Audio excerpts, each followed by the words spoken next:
Everyone, welcome back to Pine Hollow Auto Diagnostics. Real quick update on the 2008 Volvo S60 Turbo that has the engine damage on cylinder number 1. So it's gone 3,000 miles since the initial diagnosis when we installed the new PCV valve. Right now it's just here for an oil change. The customer says he has not noticed any decrease in performance. So the engine is still misfiring at idle and then gets smooth under higher RPMs. So let's check how much oil it burned in 3,000 miles, and then I'm going to do a cylinder compression check, just like a health check, to see did the pressure increase, decrease, or stay the same. So first thing, let's do an oil level check. It's definitely still in the dipstick, which is good. So it's right on the low mark. So it burned about 1 quart in 3,000 miles, and it used to burn about 1 quart every 5,000 miles. So every oil change it would go through a quart. So oil consumption increased, but not drastically. So every 3,000 miles you can dump a quart of oil in there. Not a big deal. The capacity here is 6 quarts, so it's not like he's going to run out of oil. Now let's pop out that spark plug. We're actually going to put in a brand new NGK instead of the used one that we popped in there before. And let's do a cylinder compression check. So I'm warming up the Volvo. So you want to do that compression check on a hot idle. And it actually doesn't feel as bad as it used to. It's not as much of a misfire. So even if you put it in drive, it's shaking a little bit, but even at 1,000 RPM, you almost don't feel it. I'm really quite surprised. So if anything, it's getting better, not worse.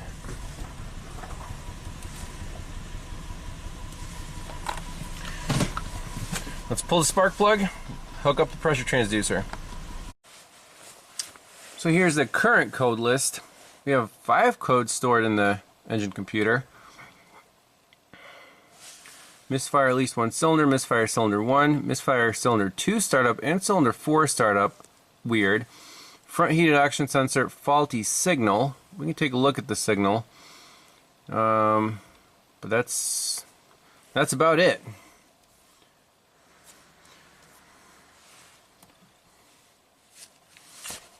So, nothing new. Let's pop out the spark plug. And by the way, in the Volvo menu, we just did an oil change, so we want to go in and do an oil service light reset. Okay.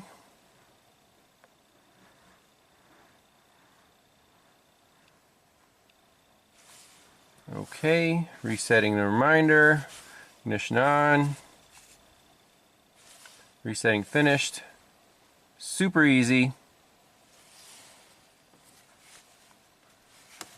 So now our little info display here should only have 3 messages. So I'm going to shut it off.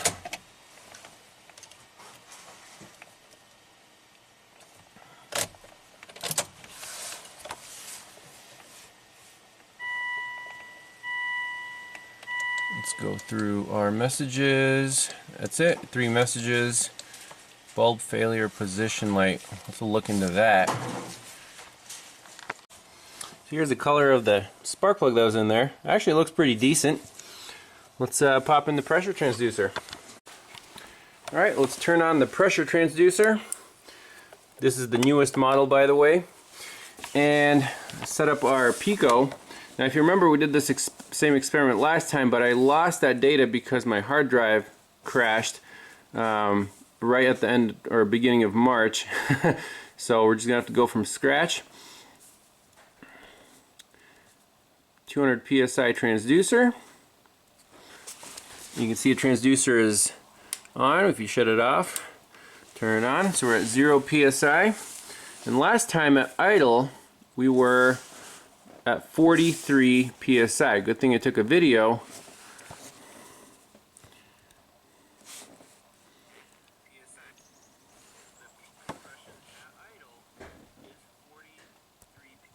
So now at a hot idle, let's run it, and we'll just change the scale here to 15 to 135.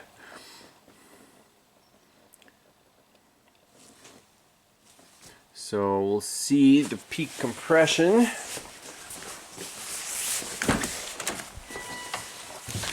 see here.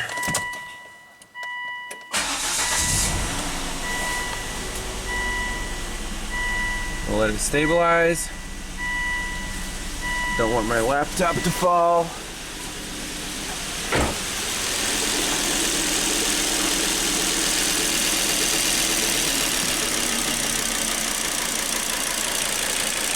It's shaking a little bit. So it's stable right there. Let's do and let it stabilize again.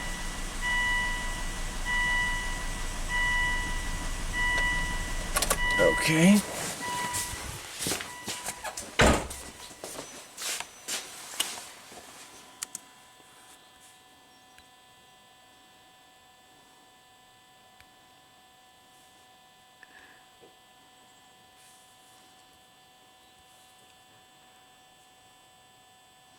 So we're right about where we were before, 42 psi here. If you take a close look, let's move this up a bit.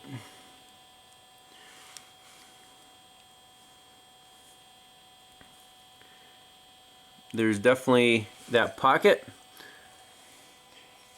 So the cylinder is losing some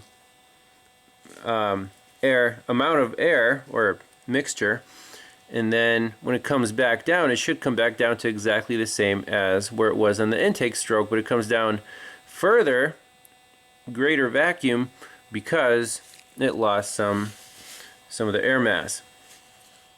So we'll save that for future reference, but let's pop in the plug and take this thing for a spin. Let's do a little 0 to 60 run here. See if the Volvo still got it.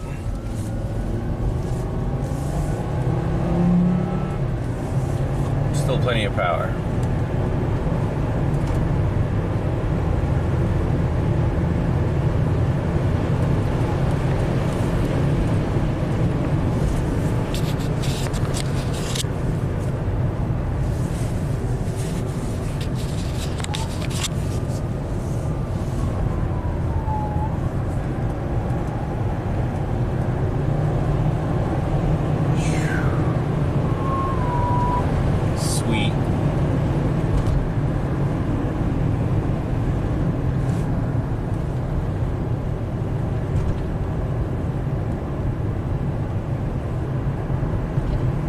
Try a low RPM under load here.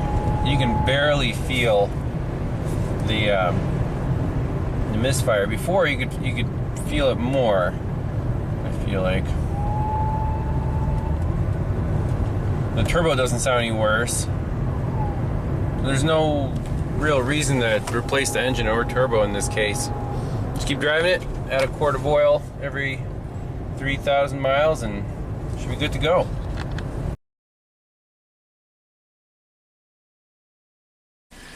Hey everyone, welcome back to Pine Hollow Auto Diagnostics. Yes, we're working on the Volvo again. This time it's at the customer's house because he couldn't drive it to my shop. Why does this always happen after I do an oil change on it? Yeah. Last time it was also a problem after an oil change. So this time, you know, it starts and runs, but it's stuck in park. We cannot move this gear selector out of park. So if you press the brake pedal, you can hear solenoid's moving. You press the button and nothing. And it feels like the button doesn't really do anything. It's just spring loaded, but it's not pushing anything down. So let's first step take this handle off and see what's going on in there. We might have to take the whole assembly off, try to fix this problem. Yeah. So to remove this handle, you need to remove the little collar right there, and then just, it says straddle the console and jerk it up. So there's the little collar, just pops down. Let's see if we can get this thing off of here. So it was pretty tough to get out, but here's the handle, and when you push the button, it actually pulls on this plastic rod, and that comes out of wherever it's supposed to come out of, down there. So let's see if anything changed.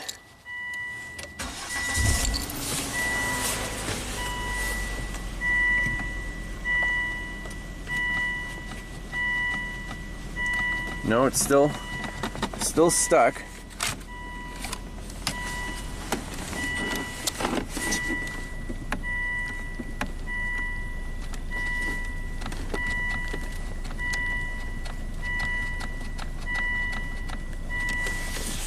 So we might have to take this part apart. Okay, so we've ruled out two things so far. It's not the brake pedal safety solenoid, because that moves and actually releases. So if you look right there, there it is, and the pin is kind of hard to see, but if you follow the cylinder, it actually comes out of its little hole, and the gear lever moves a little bit, but it's still stuck, and if you release it, it like clicks back in. So that's not the problem. Also, the handle rod is not the problem, because you can see down there, it's very simple. It just comes out of a little lock hole, and that's also not the issue. There's going to be something else mechanical in here, so we have to take off some side panels and do a visual inspection. Alright, center console removed. This top plastic piece removed, just clips. So now we can see the problem. So the problem is this white lever is preventing the transmission from shifting out of park. This guy right here. Now there's a cable attached to it. And that cable goes to our key. So let's see. Okay, that's when you turn the key, it pulls it down. Apparently not enough to shift out of park. We push it down a little more, there's the problem. It's kind of loose. When it's down, we can shift, no problem.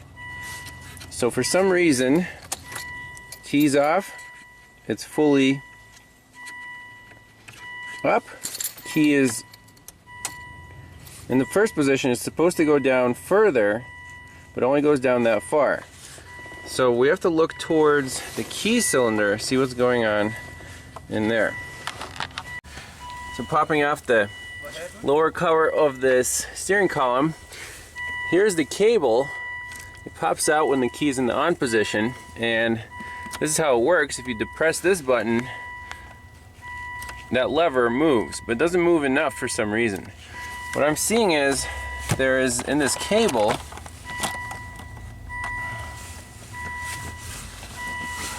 there's like that much wiggle, so when you push this, it's supposed to force the little lever down further, but for some reason there's some play.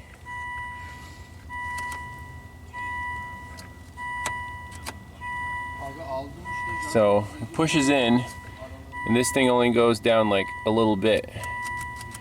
So we can try to figure out where that play is coming from, or disable the whole thing altogether, take the cable out, just undo it right here, or take out that plastic thing. It's really not necessary. It's just so you can't take your key out when you're in gear, which would be kind of silly because the owner knows how to drive a car.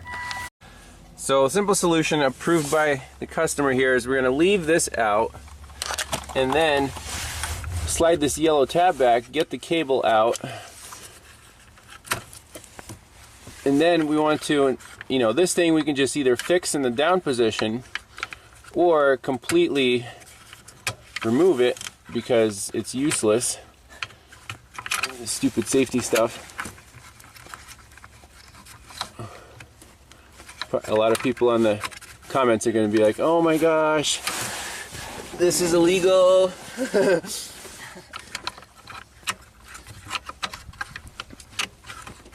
Or you can try to remove it. I think I should be able to. I could take this yellow thing off. Okay, extra pieces that we don't need. So we can put that in the spare box. We'll just leave this here, no problem, right?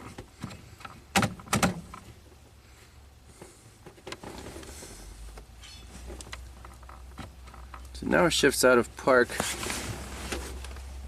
Oh, let's see, where's the key?